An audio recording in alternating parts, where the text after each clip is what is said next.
Hello, this is a prepaid collect call from Byron. an offender at the Crossroads Correctional Center. You may start the conversation now.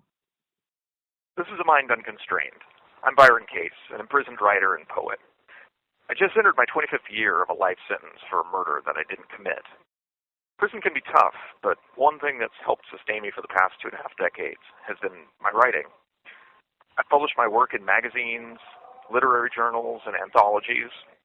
I also blogged from prison for quite a few years before launching A Mind Unconstrained.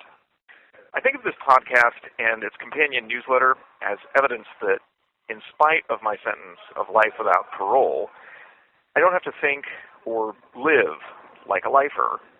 My mind is free to wander. You know that phrase, we're our own worst enemies? I say it all the time. Usually, it refers to people being hypocritical of themselves, but the way I use it is a little different. We, in this case, are prisoners, and the opposition we meet comes in the form of our own stupid behavior. Now, I realize people don't generally come to prison for making sound decisions or having good impulse control, but there's stupid, and then there's stupid. Stupid is holding up a gas station with a water pistol. Stupid is dancing with your dog by the side of the highway. I don't really know what that means either, but it just sounds like the kind of questionable but on its face innocuous thing someone around here would do without meaning harm, but not thinking it all the way through either. So when I say we're our own worst enemies, I'm usually talking about a situation where somebody complains just a little too much about somebody else getting something that they don't have. Now, the first time I heard about this phenomenon was pretty soon after I came to prison. So my first year or so here, the meal trays that we would get were always piled with fresh produce. So you'd have melons mainly, but also tomatoes and carrots and other things too. The kitchen made a surprisingly good cucumber salad. And a lot of what we got was grown by prisoners, like right in our own backyard, so to speak. And as far as I was concerned, it was the best thing going.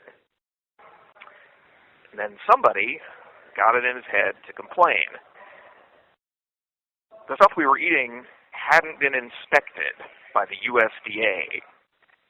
And my guess is that either he just wanted to be a thorn in some prison official's ass, or he thought he could force the Department of Corrections to start buying its produce from a grower that sold maybe better stuff.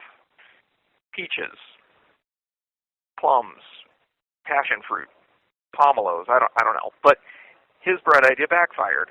And so the DOC let our gardens go to seed, and we started getting all of our fruits and vegetables from some big truck supplier. And the quality went downhill, of course, overnight, and I haven't seen cantaloupe since. So do I know for a fact that that's exactly how it went down? Well, no, of course not, but that's the story. Prison manufacturing isn't the big industry it once was. License plates and road signs and, oh, yes, and I shit you not, office furniture. But I am almost certain that we are still America's #1 rumor mill.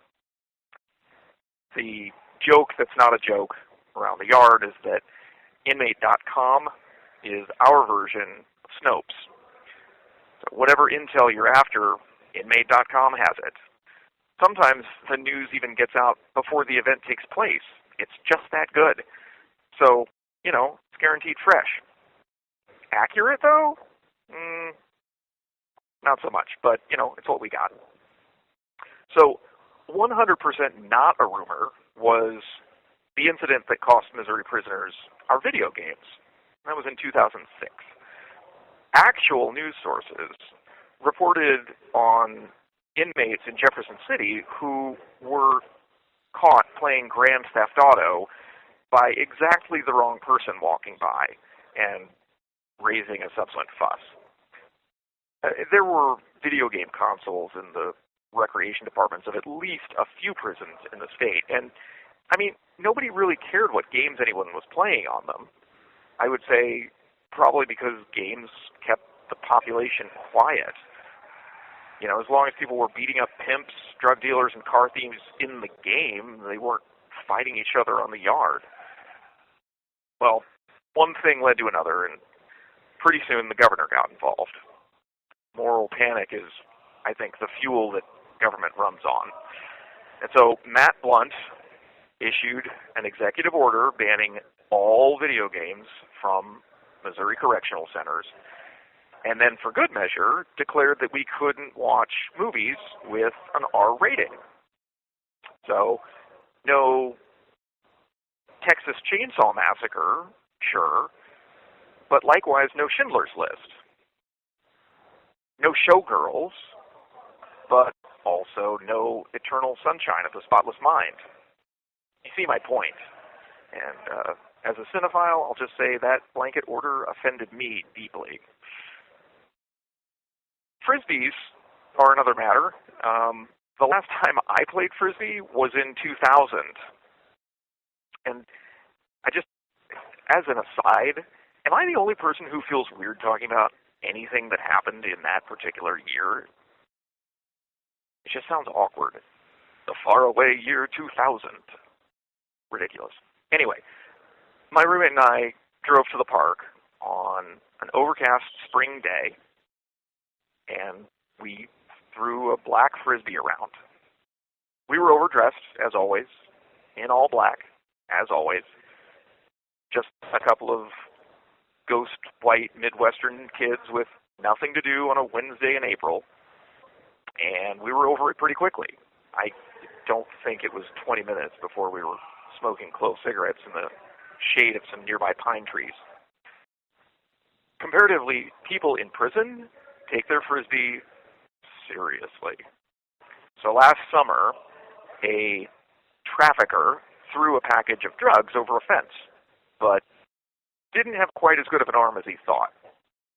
See, there's this kind of demilitarized zone, the no man's land, people called it.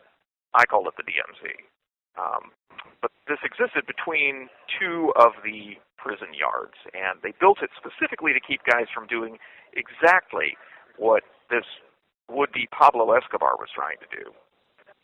So when his package landed in the DMZ, well, like any good tool-wielding primate, he improvised. He grabbed a Frisbee and tossed it into the same area. And then he got a guard to escort him out to retrieve it. And without even looking to see how closely the guard was watching, he picked up the Frisbee first and then took a couple of steps and bent down to get his package of drugs. The guard asked him about it, the second thing, not the first. And I guess he played dumb, which was, well, dumb because the next thing you know, he was off to ADSEG in handcuffs. And before the end of the day, literally every Frisbee in that prison's entire recreation department inventory had been gathered up and put in a trash bag, never to be thrown again. One bad apple. A similar knee-jerk response by the administration made hacky sacks disappear. They were probably not the most popular item at recreation times, but there was definitely a devoted cadre of hacky sackers here, and you'd always see them on the softball field. They'd kick the little beanbag around. I think if they had a portable stereo, one of them would have brought it outside so they could jam to some Fish or Grateful Dead or something. But even if you don't know these guys, you know these guys. You know, they smell a little funny, and maybe white guys with dreadlocks. But anyway, so one day A couple of them got into some kind of physical altercation, which I'm just theorizing is the first time in history two hacky sack players fought about anything. But anyway, according to inmate.com, it had nothing to do with the game itself. Regardless, the rec department refused, after that point, to issue out hacky sacks. I'm not sure what part anybody suspected the little bags of playing in the kerfuffle, but somebody thought that they were a point of contention. I personally think the only offense that a hacky sack probably ever committed was against somebody's sense of smell. Oh well. So the minimum security unit at the last facility I was at, they really didn't have any options when it came to their outside recreation time. They had a pickleball set.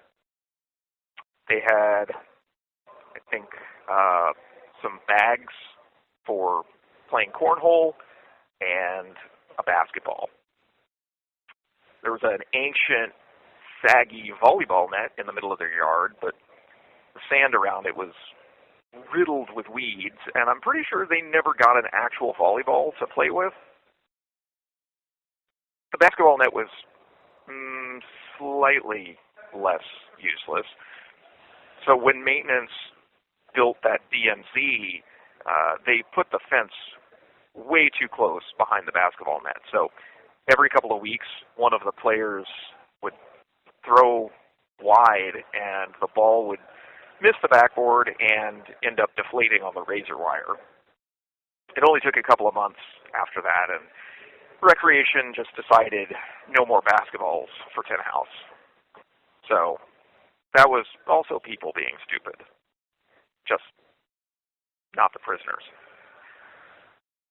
As long as the prison lets anybody do anything, there's always going to be a chance that whatever they are allowed to do will eventually get taken away.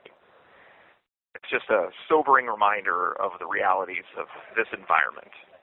On any given day, you might lose your balls. That's it for Mind Unconstrained this week. I'm Byron Case. Thanks for listening. If you like what you heard here, new episodes drop on Fridays. And you can also direct your browser to amindunconstrained.substack.com and subscribe to my newsletter. You'll get a new post in your inbox every Wednesday. I love getting questions, suggestions for future episodes, and comments, all of which you can leave on Spotify, YouTube, Apple, or wherever you're listening. And ratings, reviews, and shares help A Mind Unconstrained get further into the world. They are much appreciated. Until next time, may you be happy, may you be healthy, may you be safe, may you be at ease. The caller has hung up.